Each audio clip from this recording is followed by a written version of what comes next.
जय हिंद दोस्तों, welcome back और एक नए वीडियो में और एक नए टॉपिक्स के साथ। मैं हूं राजेश और मैं हूं डॉक्टर देव। दोस्तों, आज का जो वीडियो है जिसका टाइटल है चीन का यूएनएससी में भारत के दावे का पहली बार समर्थन और ब्रिक्स में मोदी और जिनपिंग के मुलाकात का नतीजा हम देखते हैं इस वीडियो के अंदर। उसके पहले दोस्तों, चैनल पे आप पहली बार आए हो तो और चैनल को सब्सक्राइब जरूर से कीजिएगा और वीडियो अच्छा लगे तो लाइक शेयर कमेंट जरूर से कीजिएगा। चलिए वीडियो स्टार्ट करते हैं।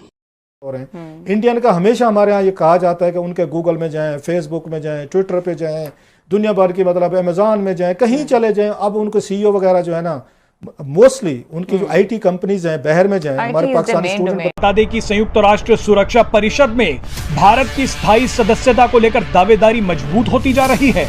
भारत कई बार संयुक्त राष्ट्र में सुधारों और संयुक्त राष्ट्र सुरक्षा डिक्लेरेशन का देखें तो उसमें लगता कुछ यूं है कि चाइना भी एक लिहाज से आप यूं कह लीजिए कि भारत को कोशिश है कि यूएन सिक्योरिटी काउंसिल के परमानेंट मेंबर बने, तो इस वजह से ये उसी तरफ इशारा कर कि India quest to get the UN security council का वीटो हासिल करने के लिए। आपको पता है इंडिया कब से रिफॉर्म करने की कोशिश कर रहा है यूएन को? 1945 और प्रधानमंत्री मोदी ने सिर्फ एक बात बोली शी जिनपिंग को। मैं आपको शॉर्ट में बता देता हूं। उन्होंने शी जिनपिंग को यह बोला कि देखो शी भाई, ऐसा है, अगर तुम चाहते हो कि भारत और चीन के रिश्ते ठीक रहें, अगर तुम चाहते हो कि भारत और चीन के रिश्ते ठीक रहें, तो भाई एक चीज का ध्यान रखना, ये जो तुम लाइन ऑफ एक्चुअल कंट्रोल पे बदमाशी कर रहे हो ना, ये चलेगी नहीं यार।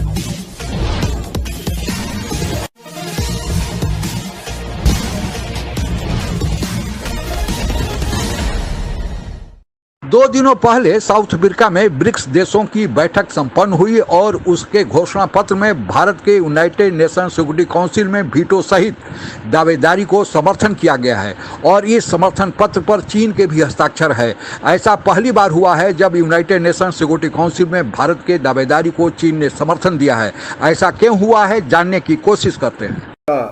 जो ब्रिक्स में एक पैराग्राफ है, पैराग्राफ 7 डिक्लेरेशन में पैराग्राफ 7, उसके बारे में मैं बात कुछ करना चाहूँगा। वो यूएन सिक्योरिटी काउंसिल की एक्सपेंशन के इस डिक्लेरेशन का देखें तो उसमें लगता कुछ यूं है कि चाइना भी एक लिहाज से आप यूं कह लीजिए कि भारत को कोशिश है कि यूएन सिक्योरिटी काउंसिल के परमानेंट मेंबर बने, तो इस वजह से ये उसी तरफ इशारा करने वाला है। लेकिन एक लिहाज से थोड़ी बहुत नुआंसेस में तब्दीली मुझे लग रही है कि वो आहिस्ता आहिस्ता आ रही है। लेकिन उसके बाद ये भी देखिए कि ये भारत जो है G4 का मेंबर भी है और G4 में ब्राज़ील, जापान, जर्मनी और इंडिया हैं, जो चारों मिलकर काम कर रहे हैं कि उनको परमानेंट मेंबरशिप मिले यूएन सिक्योरिटी काउंसिल। उसमें साउथ अफ्रीका शामिल नहीं है। अब देखना यह है कि आया भारत अपने आप को अलग करता है इन तमाम ममालिक से, क्योंकि भारत समझता है कि उसका केस ज़्यादा स्ट्रांग है बनिस्बत साउथ अफ्रीका के, ब्राज़ील के या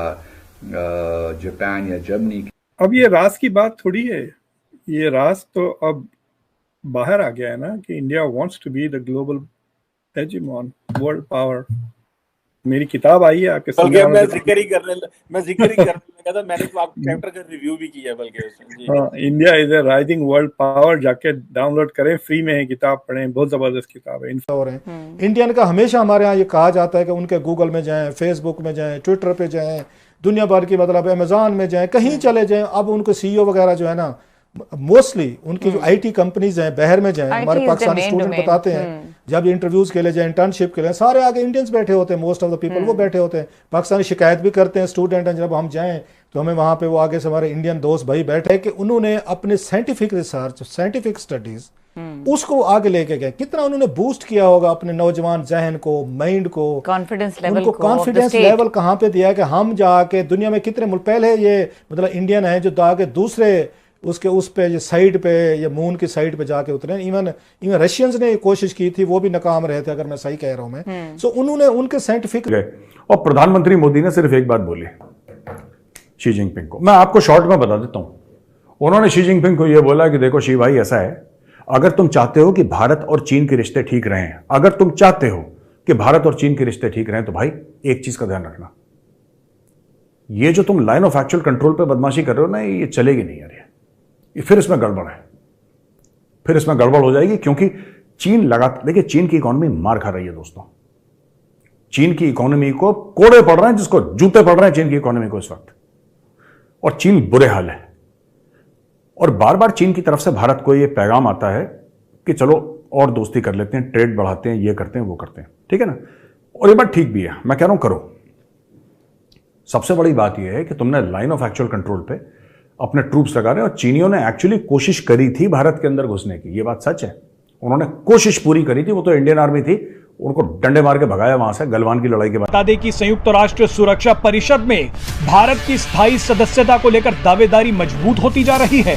भारत कई बार संयुक्त राष्ट्र में सुधारों और संयुक्त राष्ट्र सुरक्षा परिषद में विस्तार की बात कर चुका है। सुरक्षा परिषद में स्थायी सीट के लिए दुनिया के कई देश भारत को फ्रांस, रूस, अमेरिका और ब्रिटेन का साथ मिल चुका है, जो पहले से ही सुरक्षा परिषद के स्थायी सदस्य हैं। मजे की बात तो यह है कि यहां सबसे बुरी हालत अब पाकिस्तान की हो गई है, जिसे ना रूस ने अपनाया और ना ही अमेरिका ने।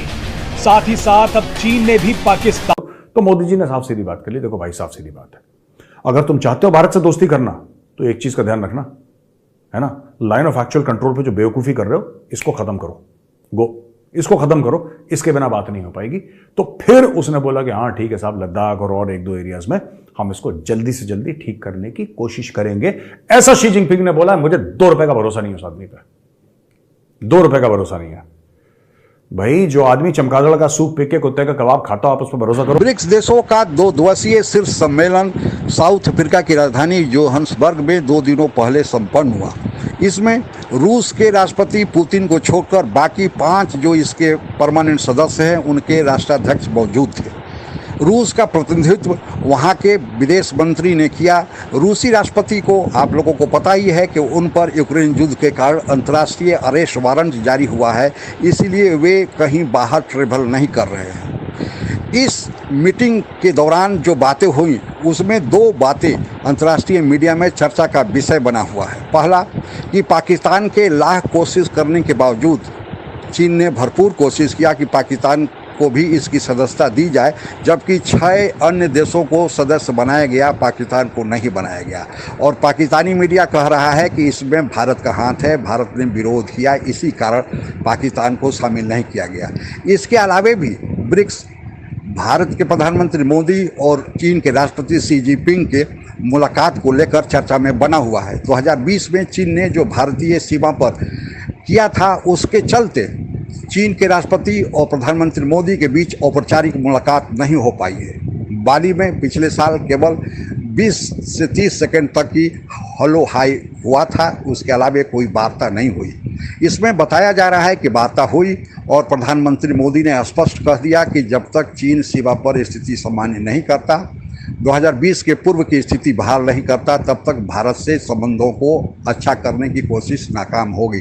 लेकिन चीन की तरफ से एक बहुत बड़ा कदम देखने को मिल रहा है कि जो घोषणा पत्र इस मीटिंग के बाद ब्रिक्स के जारी किया गया है, उसमें पारा 6 में यह बताया गया है कि चीन भारत के यूनाइटेड नेशन सिक्योरिटी काउंसिल में वीटो सहित सदस्यता की दावेदारी को समर्थन करता है। यह ऐसा पहली बार हुआ है। चीन के इस रवैये में परिवर्तन को लेकर अंतर्राष्ट्रीय मीडिया में यह कहा जा रहा है कि चीन भारत के साथ संबंधों को सामान्य करने के लिए इच्छुक है, क्योंकि चीन अब अंतर्राष्ट्रीय जगत में अलग थलग पड़ता दिख रहा है। रूस का समर्थन देने के कारण जितने भी अमेरिका सहित पश्चिमी देश हैं चीन से किनारा कर रहे हैं। चीन की आर्थिक स्थिति कमज़ोर हो रही है सप्लाई चेन मैनेजमेंट से।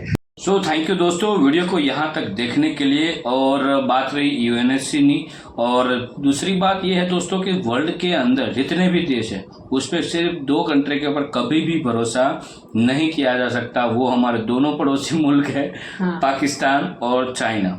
चाइना मतलब उसमें भी श्री जिनपिंग जी के ऊपर भरोसा करना ठीक नहीं है, लेकिन मोदी जी वैसे भरोसा तो करते नहीं, लेकिन एक बार मौका देना भी मोदी जी का मतलब ये सही है कि एक बार मौका देना चाहिए कि यदि पाक चाइना है वो सुधर जाए।